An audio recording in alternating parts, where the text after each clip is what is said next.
Hi, y'all. Excuse me. Now I'm going to talk about the NFL, NBA draftees, baseball, track and field, whatever. I'm going to talk about them for a minute. The fact that they are no longer brothers. Okay, I've noticed that for about 30 years. I didn't just notice it 5 minutes ago. I've noticed that for 30 years, that once they get drafted into the NBA, NFL, baseball, track and field, they are no longer brothers. Okay, I'm talking about the super black athletes in particular. Okay, they don't act like brothers anymore. They don't hang around the brothers anymore. They distanced themselves from the brothers. I noticed that. I've been noticing it for 30 years. Now, I understand when you become super rich, you're not going to go buy some clothes at JCPenney's. You're going to go to Gucci. I get that. You're not going to build a $30,000 home. You're going to build a $3 million home. I know, I get all that. But I'm talking about these super black athletes. Once they sign that NFL, NBA draft, they get all the super money, football, baseball, they no longer become brothers. They distance themselves from the brothers. Okay?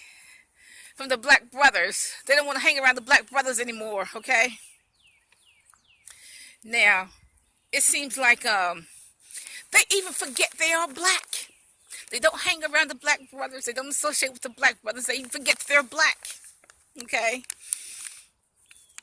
Now, this is the irony about that. It's the black brothers that made them great. It's the black brothers that's buying these tickets to go to these games and these track and field meets and all these games and stuff. It's the black brothers that's buying all this paraphernalia. It's definitely not me. They're buying all these jackets, all these jerseys, and tennis shoes with their logo on it. It's the black brothers that's making them super rich. But they don't have nothing to do with the black brothers. They distance themselves from the brothers. They don't have nothing to do with them. They distance themselves from blacks. They don't give to the black churches. They don't do nothing for the blacks. Of course, that would violate their contract, wouldn't it? You can't do anything for the blacks in America. You know, no black businesses, of course. You shouldn't expect that, because it's in their contract. You can't do anything for the blacks in America. So look, they worse than Uncle Tom. You know what? I read Uncle Tom's Cabin. Uncle Tom was actually an honorable man. He got beaten and whipped so this girl could go free. He's an honorable man. I don't know why they call sellouts Uncle Toms, because Uncle Tom was the real Uncle Tom in the book, because I read the book. It was far from what they're talking about. What they should call them is what they are, which is sellouts.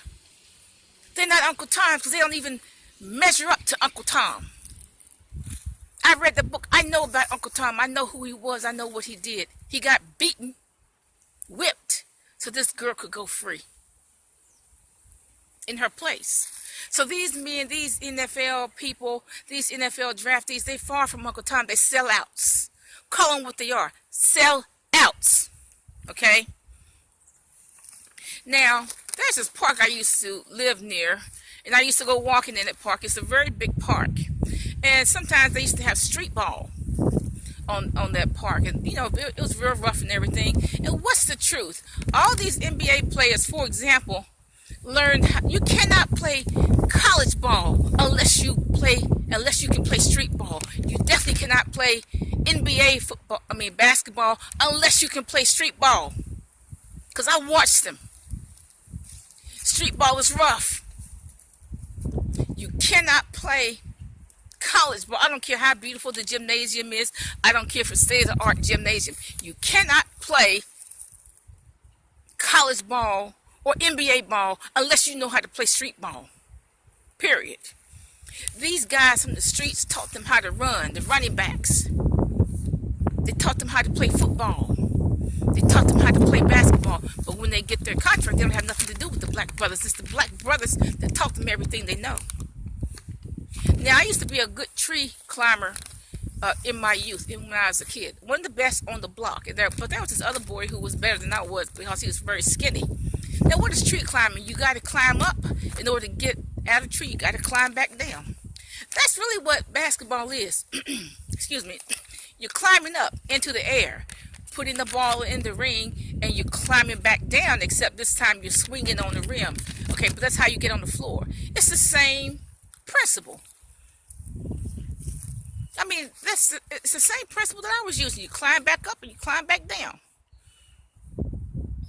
It's the blacks that, let's get real for a minute. It's the blacks that taught them, just like it was my neighborhood, my little black neighborhood that taught me how to climb trees. It's the blacks that taught, the black brothers that taught them how to play in the NBA and the college. It's the black brothers. Now, in conclusion, I would say that these NBA drafts, NFL drafts, track and field, baseball, all of them, they have forgotten the black brothers. They have forgotten and don't want to be reminded that they are black brothers. They don't want to even be reminded that they're black. Okay? Don't even want to be reminded that they're black. They're no longer the black brothers. Sell out.